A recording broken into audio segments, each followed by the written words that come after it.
Joining me on the Matt Weiner Show will be defensive lineman Cian Quiroga, a Colorado State commit. This past season, he was a huge contributor for Ed McCaffery and Valor Christian High School on their way to becoming Colorado State champions. Great to have you. Thank you. Thank you very much. Yeah, so where does this journey really begin for you when it comes to sports and football in general? Because on top of being an excellent lineman, Cian is also a incredible thrower when it comes to shot put and discus. So yeah, so when did all of this start for you? This all really started around eighth grade year. Okay. Is whenever I started taking it more seriously. Okay. So hmm like even before that, like from I would say Little League and Pop Warner days, were you playing football at that time? I was actually doing. I played flag football for 1 year. That's about it.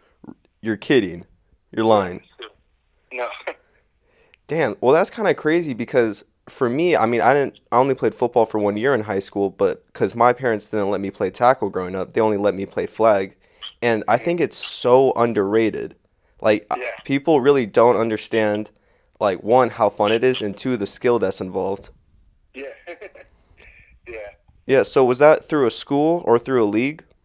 I was through a little league down in Texas. Oh, okay. So is that where you grew up? Yeah, I grew up mostly in Texas, military family, so we always moved around. But vast Oh, okay. majority of it was Texas. Yeah. Okay, nice. Yeah. So I mean, what's that like being a part of a military family? It's just besides all the moving to a whole bunch of different schools, it's not too bad. It's actually pretty fun. You get to see a lot of cool things, visit a lot of nice places. So Hmm. Okay. yeah, So where have you lived in your life, and just what have you seen? um, I've lived from San Antonio to Runge, Texas, to Killeen, Texas, to Hobbs, New Mexico, um, Colorado Springs, um, several other places as well. Oh, okay. Yeah, so that was going to be a further question down the road is the move to Valor Christian after Cheyenne or is Cheyenne Mountain? Yes, I know. So is that due to was that due to your or is it your father that was a part of the military or Mother was military. mother? Okay. So is that a reason why you moved? Yeah, so that's actually the main reason. Okay. Junior year, she got military orders to go to Georgia. And so I decided to make the move with my biological dad in Denver, Colorado. Oh, And okay. that's where I was able to play about it. Oh, okay. So that makes sense. Yeah, so starting yeah, we could talk about that a lot. Just first off, I mean, how incredible is that to play for Ed McCaffrey? Oh, man, it's awesome for sure. It's a whole new ball game whenever you go up to one of the top football teams in the state. So, Hmm. So, as someone who's kind of unfamiliar with Colorado football, who is that pretty much is Valor the main powerhouses? What are some names you could throw out there for people who are unaware, like myself? um, there's several schools that are technically powerhouses, but Valor is definitely the top of the top in Colorado, I'd say. Um, second and third would probably be Cherry Creek High School and probably Pomona. Okay. Yeah. Any commits from those schools this year for people to keep their eyes out for? Um, I'm not really sure. I think one is Carson Lee from Cherry Creek, who we played in state. Oh, okay. What position is he? He's a offensive guard position. Okay. Yeah, he's committed to Colorado University or University of Colorado. Sorry. Okay. Boulder. Wow. Damn, that's impressive. So you're going to be facing him next year then? Well, he's actually a junior, so he still has 1 more year. Oh, okay. But yeah, I mean, one thing going through my research, looking through your team as well, there are a couple of huge linemen who are getting like insane offers from all over the place. Can you Oh talk yeah. about that a little? From my team, Yeah. the biggest one would definitely be Roger Rosengarten. Mm-hmm. He is he's definitely a really strong guy, really great athlete, as you can tell with all his offers that he's gotten from several different schools. Mm-hmm. So, yeah, he's just definitely a key player in the Valor team. Yeah. So when it came to this ring season, I want to get into that. How did you know that or I mean, every team thinks that they're going to be the one to do it, but did this journey of knowing that okay, this is really our season, does that start at the end of the junior season, or does that start in June when it comes to summer camp? When did the team really start feeling like okay, this is our year? Um, I think as soon as summer camp started is whenever everybody started to finally connect with each other, both on offense and defense, and just come together as a team to where we could all understand that we all have the same goal in winning the state championship. And so we just put our minds on that goal and decided that that's what we wanted to do. And I mean, it came out to be true. Yeah. So when it came to this team, I mean, did it feel different out of all the other teams that you've played on in high school? It felt a lot different for me, at least. Okay. For the coaches wise, it's a whole different thing. Like, these coaches know plenty of what they're talking about. They've had plenty of experience with Valor and other schools too. Mm-hmm. A lot of them are also NFL or ex-NFL players, so they have their own experience with playing ball. And just their care and love towards each and every one of the players on the team is just something you don't find everywhere else. Yeah. So can you start to explain the coaching staff and start shouting their names out and how they helped you? Man, so I played offensive and defensive line, so I got to meet and get close to a lot of offensive and defensive lineman coaches. Mm-hmm. Some being Ben Hamilton, Tyler Columbus, Coach Kursky, Coach T on the defensive side. And then another big one would be Coach Darnell, which is the defensive coordinator for our team. Okay. So who of these guys have had NFL experience besides obviously Ed? Coach Kursky plays for the Steelers. Okay. Hamilton and Columbus played for the Broncos.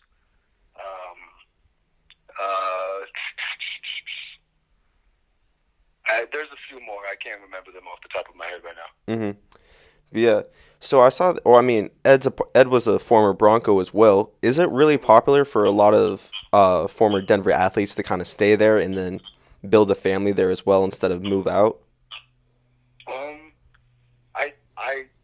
I don't have much experience on it. Mm-hmm. It's still my first year at Valor, but from what I've experienced personally, probably yeah.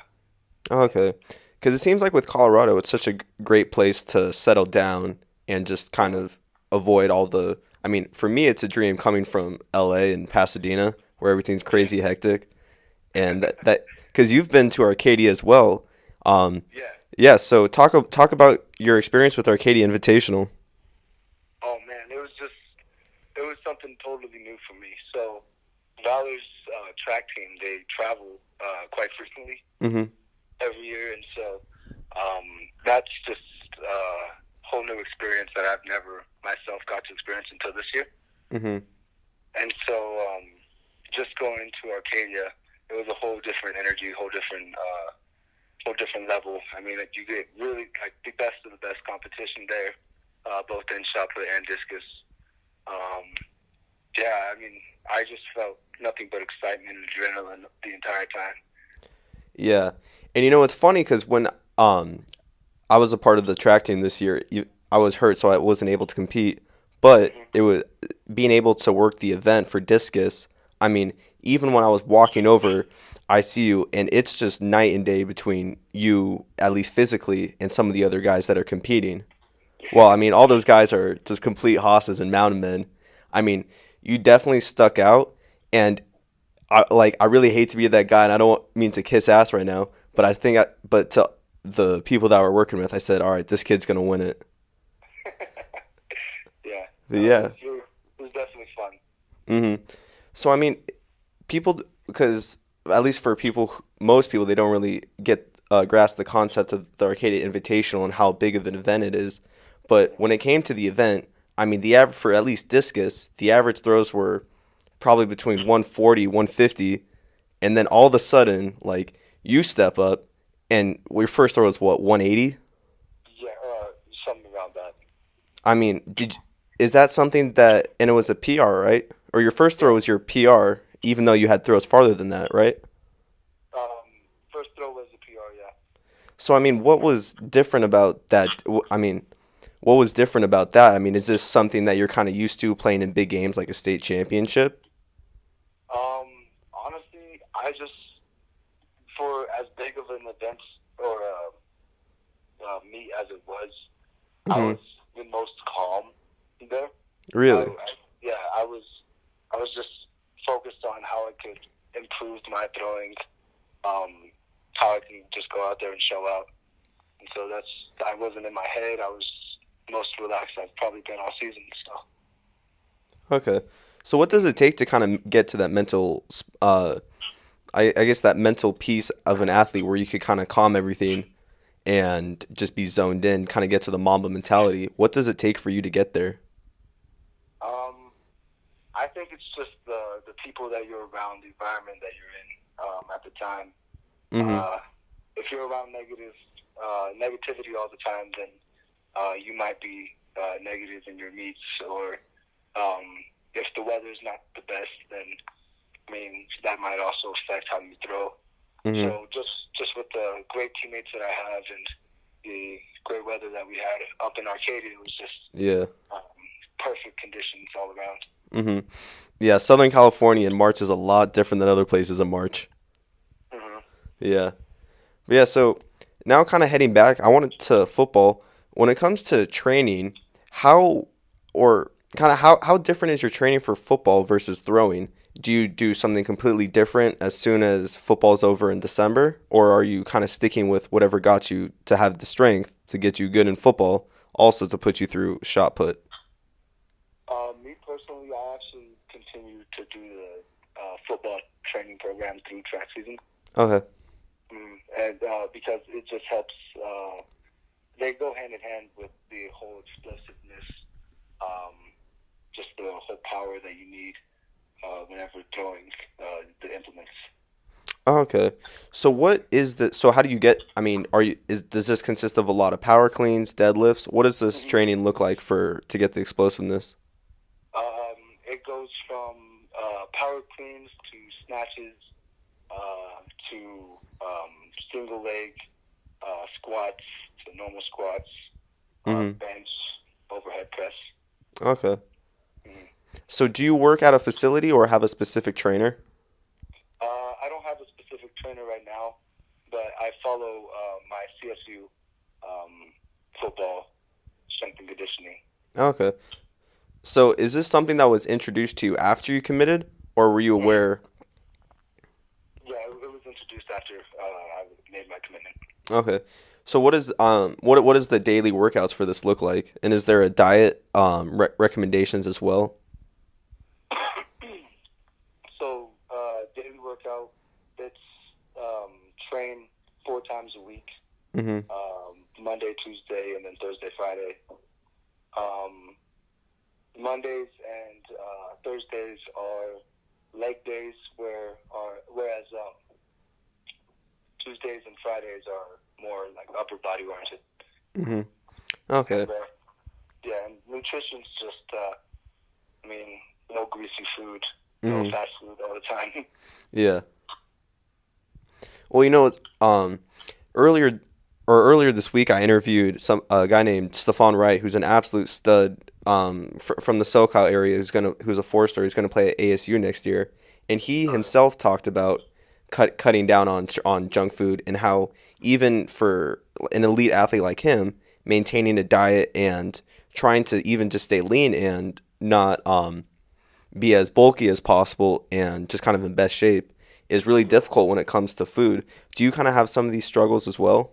Oh, Mm-hmm. all the time. Like I definitely have the option to eat salads for lunch each and every day, but sometimes it's just too tempting. You want to grab a quick burger or um, some chicken tenders, whatever you want.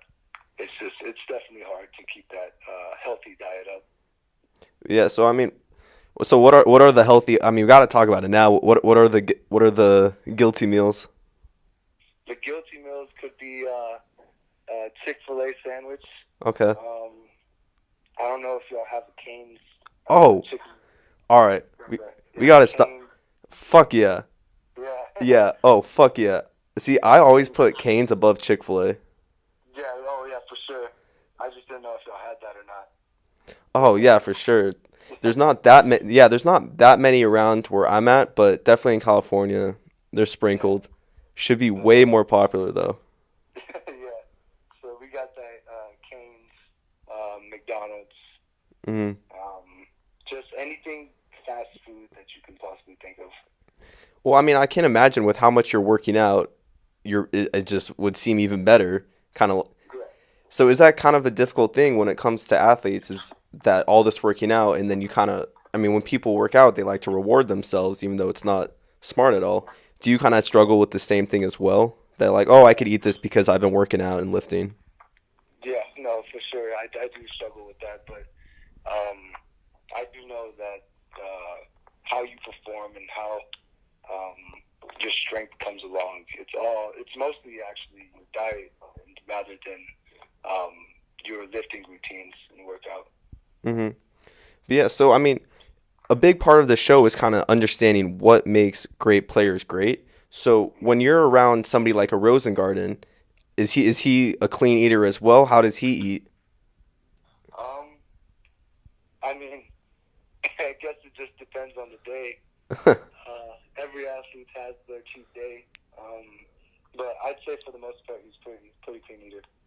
So are the guys on the team that eat pretty clean, work out? I mean, is it just kind of go hand in hand with with who's the best on the team as well? Not always.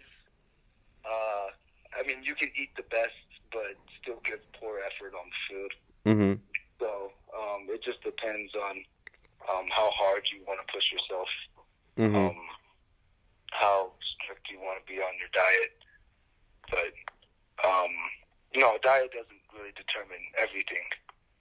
Yeah, this is kind of interesting because you see a lot of guys who are insane athletes and just absolutely blow average humans out of the water when it comes to how fast and strong they are. But they literally but eat like shit. I mean, because they're at the end of the Yeah. day, they're just average high school kids. So it's really interesting to see like how at the end of the day, I mean, everybody's just a human. Yeah, no, for sure. I mean, Skittles for me are kind of my weak point. So before competitions or before games, I'll usually have a few Skittles, just to like a pre-game kind Okay, of it, deal. it's to bring out your inner Marshawn. There you go, Yeah, something like that. inner beast mode. But yeah, so kind of heading talked about the team a little, but now I really want to go in depth of the season. So when it came to the first couple games, did you did the team that you imagined would be in the beginning of summer, did it come that way, or did you guys struggle at the beginning and kind of have to figure it out along the way? No, I thought that we actually started fairly strong. Our Mm-hmm. offense, our offense was actually all season. It was definitely strong, but the strongest part of our team was, I'd say, our defense. Mm-hmm. By far, just with crazy good players. We got good linebackers, good linemen, safeties. Just all around solid defense. So I mean, there's many ways to make up a good defense. What do you think was the um, best part about this defense that kind of kept it together? Was it communication? Was it trust? Can you talk a little bit about that? Um, well, I do think it was a lot of communication and trust. Mm-hmm. Going back to my coach, Darnell, the defensive coordinator, just him and the energy that he brought to practice every day. and Mm-hmm. during games is just something that's just so rare, and it hypes up the entire defense, and it makes us want to just go out there and work our butts off and make sure that no matter what, we stop them from getting any kind of score that they can. Yeah. So what when it came to that defense? What were kind of like the highlights of the season where it was like, okay, this really is a state championship type caliber? I mean, um, one of the highlights was when Roger and I actually got a strip sack together. Mm. So he wrapped up the quarterback first, and I hit the ball out, and then one of our outside linebackers came and picked up the ball and scored for a touchdown Damn. to help us gain the lead. So, I mean, it's just little plays like that, from those to kicks to sacks. I mean, just plays like those that really just show you what that defense is capable of, what the team is capable of. Yeah, one of the parts I love about defense is that how quick they can turn a game around, especially when it's really, especially like, I mean, it's obviously kind of, obviously that's kind of how it works in football, but I really love those big plays where, okay, they're able to get a stop on second down on a run play that could have been broken and somebody makes a tackle, and then the next play, the strip sack happens, and then it leads to the big one. But before that, you have to stop the run and stop things like that first. Yeah. But yeah. So when it came to the season as well, were there any moments in the playoffs where it's like, holy shit, we might lose? Um, I'd say our hardest game in the playoffs was Grandview by far. What round was that? That was semifinals, Okay. I believe, and yeah, it just we had some really bad weather. I mean, it started off beautiful, and then it eventually turned into a complete blizzard outside at the end of the game. Mm-hmm. And they were just a super strong team. They always hustled to the ball, always gave the defense a run for the money. But at the very end, one of our players actually managed to get a pick so that we wouldn't have to go into any kind of overtime. Mm-hmm. And so that helped us a lot. Yeah, so is that one of the only times during the season where, or how was everybody's mentality when that was going on? Because after saying you have a strong season, a lot of teams, especially high school teams, where players can be immature and emotional, kind of break down. So were there any little moments like that, or was it kind of that communication and trust that you were talking about that held it together? Yeah, it was for sure. I'm sure because I know I was definitely scared. I'm sure everyone else on the team was as well because we had made it so far and we didn't want it to end so early. But just by all of us being able to rely on each other and not just on one singular person, we were all able to get out of our own heads and focus on what was really important at the time. So, And that was really the only struggle that we had, I'd say, all season. okay. So what were those struggles you had? Like was it guys was it linebackers not reading gaps right? What was it? I mean, it's not really just like one position. It's more like one lineman could mess up one play, or one linebacker could miss a tackle, or just if everyone's not doing their job, even for 1 second, I mean, it could affect the whole play. Yeah. So I think we were just off our game a little bit at the beginning, but then we caught up eventually. So what were those things you needed to adjust? I think it was mostly just being able to truly trust one another and know that each person on that team has a job and that they will do it to their heart's content. So just feeling fully confident in your team and doing the best that you personally can do as well. Yeah, so one thing I get from you is that a lot of what you play with is a lot of emotion and just kind of playing the game the right way. And it's kind of interesting the way different guys talk about it. Somebody like, or many other players will kind of look at it as a strategic way, but you kind of look at it as a mental way. Can you kind of talk about that? Yeah, I'm definitely a mental player. Mm-hmm. Both in football, Mm-hmm. Um, I'm all mental, so if I'm having a good team who's just wants to win, wants to go out there and give it their all, then yeah, I'm gonna also drive and go off of their vibes that they're giving to me. So, I mean, it definitely helps with any kind of sport that you do. Yeah. So you kind of talk about being positive and being on positive teams, as you mentioned throughout our interview. Have you played on teams that have been very negative and just kind of destructive towards your success? Yeah. So Cheyenne Mountain um, would have a lot of moments like that where the team kind of just would give up. A lot of the players would eventually just give up on trying because we'd be behind.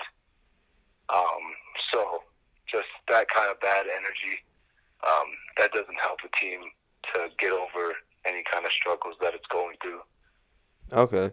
So does that start with the coaches or the players? Um, I think it starts with the players for sure. Mm-hmm.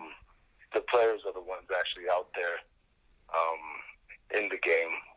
I mean, people blame bad calls on coaches all the time, but I think truthfully it's mostly on the players. Mm-hmm. Well, yeah, it's really interesting to see or I guess to see the best way to do something. And would you say the coaches at Cheyenne were coached a lot differently than Valor? Yeah, for sure. So yeah, so what were some of those differences? Well, I mean, Ballard just has so many coaches, whereas Cheyenne only had a select few. Because Valor's just a bigger program, Mm-hmm. more known. So just with so many different coaches who want the same for each and every player that they have, it just definitely helps the team grow. Mm. Okay. Yeah. It is kind of interesting to see how was Cheyenne public? Cheyenne was a public school, yes. So we're seeing the differences when it comes to a money supply. I assume Valor has a lot more money to give out, so they're able to get better coaches as well. So Yeah, it's hard. for sure. That's definitely underrated or unlooked or a part that's not getting looked at when it comes to high school sports is the differences between when a school is able and a city is able to bring in money versus when they're not, and it's Yeah, definitely very evident with the way it is in at least where I'm growing up. You look at schools like John Muir and Pasadena, who definitely have a lot less money than Arcadia School District and Arcadia yeah, High, and it comes. I mean, it's in the simplest things. Whether it's like it's like the training staff with team doctors and everything like that. hmm. No, money definitely does play a big role in a program for sure. Whether it be from weight strength coaches to weight rooms to supplements that you're given, such as like protein shakes and stuff. Um, yeah, I mean, if a school is like Valor, Hmm. which is known for football, people would donate to that and want to see that kind of program succeed and grow as much as it can. Yeah. So does that add pressure when it comes to the boosters? I mean, how real of a thing is that? Um, I didn't really see it as adding any kind of pressure on me personally. Hmm. Um, I loved every second of it. I just went there and I felt like, I mean, yeah, Valor had a lot of media, had a lot of boosters, but it was just like any other football team. I mean, you get a bond with a group of people, and you're the only ones actually out there working every day to get better. So no one else can really affect that but you. Hmm. Yeah, and I feel like with a school like Valor that's able to get a lot more money, you could bring in great coaches like Ed McCaffery. Yeah. So what's the most embarrassing thing he's ever done as a coach? Embarrassing thing. I don't think I know any moment where he's done anything super embarrassing. Okay. So, or I guess what are has he done anything that like the guys on the team are like, what the fuck, that was kind of cringy? Does he try and be funny at all? No. I mean, he's just an overall down to earth guy. He's really dedicated to his athletes. So he's just does what he needs to do as a coach, and that's about it. Okay. Was he? Were you ever around? Oh, I'm sure you. Or actually, were you? You were on. You were not on the same team as Luke, right? You came a year after. No, Luke McCaffery. Yeah. Yeah, so he was my quarterback this year. Oh, so he just We're in the left same a grade. semester early. Yeah. Oh, okay. Yeah. So what was that like playing with the Nebraska commit? Oh man, it was cool. Luke is definitely he's a cool guy. He's really caring. Just wants the best for his team. Wants to lead the team, and he is a good leader, great leader. And it's just super cool to see him now at Nebraska, where I know he's going to do some great things too. Mm-hmm. Yeah, it's gonna definitely be fun watching him play there, because at Yeah. least he's not kind of thrown into a situation where I mean Nebraska hasn't looked that strong past couple of years, but I mean they're coming into this year I think ranked around 17th in the preseason polls, and he has a great quarterback in front of him to learn from, so he really got Yeah. set up pretty well there. Yeah, for sure. Yeah. So what were those leadership qualities that you saw in him that even though you weren't on the same side as the ball, that when you played with other quarterbacks, you're like, okay, this is what makes Luke different. This is what makes him a better player. Um, just that. I mean, one thing that I saw was that whenever anyone on the offensive side at least made a mistake, he wasn't really there to blame or point fingers. He was more of a leader to where he just continues to focus on the next play and just forget about what happens in the past and just move on and focus on what you can do to change it the next time. hmm And it seems like this was perfectly evident when you came to the semifinal game that you were talking Yeah. about. So what were those moments where were you guys down at all in that game? In the semifinals, no. Okay. Damn, but or I guess kind of what I'm leaning towards is what are some of those big plays that you remember throughout the season where he dug you out of holes? Um, I don't know the specific plays, but I do know some instances where he would just use his speed and agility to outrun pretty much the entire defense and be able to score a touchdown still. hmm Or if not, then get super close to the end zone. So is he considered a dual threat? Yeah, for sure. Yeah, well, it's going to be. He plays in a good conference to run over defenses. Yeah. Yeah, but yeah. So, kind of starting to wrap up here on your state championship season. Who are some of the guys who they definitely are when one looks at the Valor or Christian Valor state champions or Valor Christian, excuse me, and they see all the big names. They see Rosengarten, they see you, they see McCaffery. Who are the guys that nobody's their name won't pop up, but but you guys definitely would not have been the team you guys were without them. Um, yeah, so I think there was a handful of names, Mhm. such as Darius Wayne. Mhm. He was a defensive tackle right beside me and Roger. Mhm. We also had some players like Eli Miller, Jaden Murray, some outside backers on the defensive side. Jack Lewis, a really good guard of ours on the offense. Those are some players that I can think of right now. Yeah, I mean, even you can start throwing in some bench players as well because now it's NBA playoff season, and you really see the difference of the teams that when it comes to I guess chemistry and having 12 guys who could play really well. The playoffs is when it really exposes that. I mean, like after the Pacers got completely embarrassed and they have no subs they could put in the game to hold up with the Celtics subs. It was showing really quickly. So who are those bench guys who were able to be a strong part of the team as well? Like on the special teams area, or Yeah, just anything. I mean, just the guys who should be given credit, even though they really don't have or don't have the same type of stats, but should be given credit, and people should be talking about them. I think one could definitely be Hunter Sims. Mhm. He's definitely a beast right now. He's gonna do some really great things. He's only a sophomore, about to be a junior, and that kid is he's a super strong athlete, super quick, outside linebacker, up to come. Mm-hmm. So that's one that I can think of right now. Yeah, I mean, even though with my 1 year of high school football, the guys that definitely were on the practice squad, if they don't do their job, the starters don't get better. The starters don't have For anything to sure. go against. So those guys that practice hard and kind of don't really get any credit, they don't understand. Those guys don't really get an kind of enough credibility for how hard it is to be a good practice player. Because it's really easy to have a shitty attitude about it Yeah, and kind no, of for walk sure. with your tail between your legs. But it's really hard to go out and know that what you're doing won't be seen by a lot of people, but it makes a difference in the long run.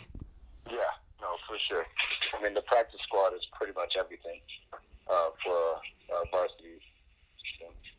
So is that kind of when it came to the practice squad for or practices in general for football and shot put?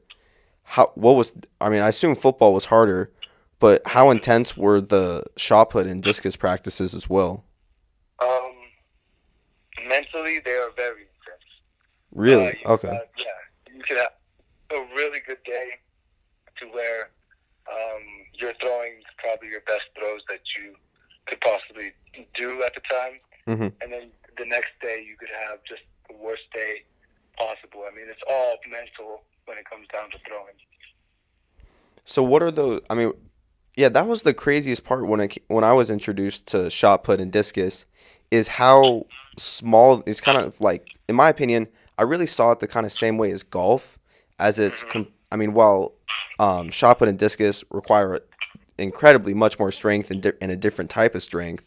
At the same time, it's all technique and form based, and the Oh yeah, slightest things can make a huge difference. yeah, no, for sure.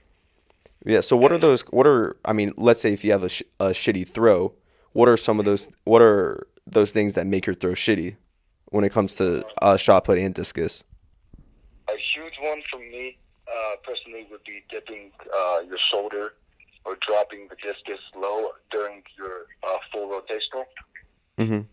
Um, you could also uh,